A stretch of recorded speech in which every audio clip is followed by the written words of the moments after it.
ఆకేమో TV devotional కు స్వాగతం.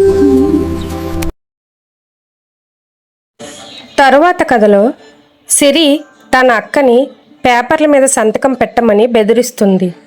అప్పుడు లక్ష్మి అంటుంది, ఆస్తి అంటే కేవలం డబ్బు కావచ్చు చెల్లి, కానీ నాకు ఇది నాన్న వదిలిన జ్ఞాపకం. ఈ మట్టిలో నాన్న చెమట ఉంది. నువ్వు చదువుకోవడానికి ఇదే ఆస్తిని నాన్న ప్రాణం కంటే ఎక్కువగా చూసుకున్నారు. ఇప్పుడు సిటీ వ్యామోహంలో పడి పుట్టిన ఊరిని కన్నవారిని గుర్తుని అమ్మేస్తావా అని అడుగుతుంది. అప్పుడు సిరి అంటది, చూడు అక్క, నాకు నీ సెంటిమెంట్లు వినే ఓపిక లేదు. ఈ సంతకం పెడతావా లేదా? ఈ ఆస్తి అమ్మితే నాకు సిటీలో పెద్ద బిజినెస్ వస్తుంది. నీకేంటి, ఎలాగో ఈ పల్లెటూరులో పేడ కల్లాపు చల్లుకుంటూ బతికేస్తావు కదా అని అంటది.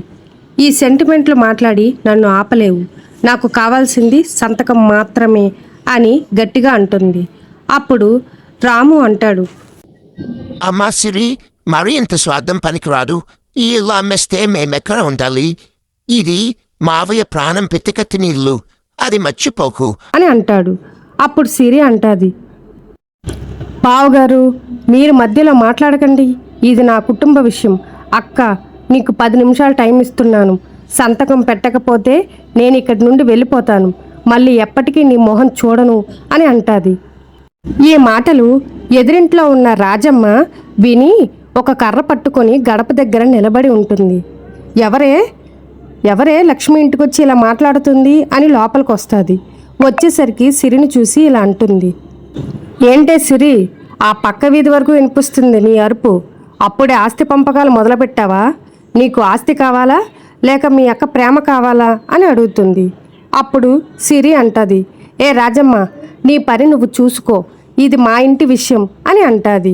అప్పుడు రాజమ్మ అంటది, చూసుకుంటానులే కానీ ముందు నీ పని చూసుకో. మీకు పట్నం వెళ్ళాక నాన్న గుర్తులేడు, అక్క గుర్తులేదు, కేవలం డబ్బు మాత్రమే కనిపిస్తుందా? ఒకవేళ మీ అక్క సంతకం పెట్టినా ఈ ఊరి జనం నిన్ను ఊర్లో తిరగనిస్తారనుకుంటున్నావా అని గట్టిగా అనేసరికి సిరి అక్కడి నుంచి వెళ్ళిపోతుంది. అప్పుడు సిరి అనుకుంటుంది, అక్క పెట్టిన ఈ ఊర్లో జనాలు సంతకం పెట్టనిచ్చేలా లేరు. ఎలాగైనా ఈ విషయం కిరణ్తో మాట్లాడాలి అని కిరణ్తో కలిసి పెరట్లో రహస్యంగా మాట్లాడుకుంటారు.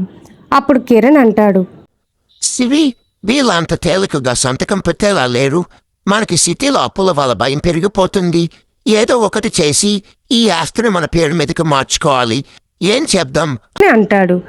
అప్పుడు సిరి అంటది, నాకు ఒక ఐడియా ఉంది కిరణ్. అక్క చాలా అమాయకురాలు. తనకి ఏవో దాన ధర్మాల పేపర్లని చెప్పి సంతకం చేయించుకుందాం. ఎలాగో తనకి చదవడం రాదు కదా, ఎలా ఉంది నా ఐడియా అని అడుగుతుంది. నీ ఐడియా సూపర్ అని ఇద్దరు అనుకొని రెడీ అని అనుకుంటారు. అప్పుడు లక్ష్మి పొలం దగ్గర కూర్చొని ఏడుస్తూ ఉంటుంది. రాజమ్మ అక్కడికి వస్తుంది. రాజమ్మ అంటది, లక్ష్మి, ఏడవకు తల్లి, ఆ సిరి బుద్ధి మారదు. తను ఏదో ప్లాన్ చేస్తుంది, నువ్వు మాత్రం సంతకం పెట్టకు అని అంటాది. అప్పుడు లక్ష్మి అంటది, కానీ రాజమ్మక్క, తను నా ప్రాణం కన్నా ఎక్కువ. తను అడిగితే కాదనలేకపోతున్నాను. నాన్న ఉన్నప్పుడు ఇద్దరం ఎంత కలిసి ఉండేవాళ్ళమో అని బాధగా ఏడుస్తుంది. అప్పుడు రాజమ్మ అంటది, అవును తల్లి, నాకు తెలుసు, నువ్వు బాధపడకు, ఏదైనా చేద్దాం అని అంటాది. రాత్రిపూట ఇంట్లో లక్ష్మి ఒక్కరితే ఉండడం చూసి సిరి కొన్ని పేపర్లు పెన్ను పట్టుకొని అక్క దగ్గరికి వస్తుంది.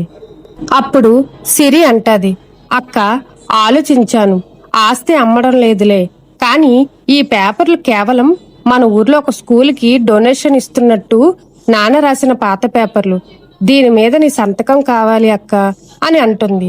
అప్పుడు లక్ష్మి, సిరి, నీదెంత మంచి మనసు అని, ఏది ఆ పేపర్లు ఇవ్వు అని అడుగుతుంది. లక్ష్మి పెన్ను అందుకుంటుంది. సంతకం పెట్టబోతుంటే సడన్ గా కరెంటు పోతుంది. ఏదో వింత శబ్దాలు వస్తూ ఉంటాయి. లక్ష్మి భయపడి ఆగిపోతుంది. సిరి కంగారు పడుతుంది.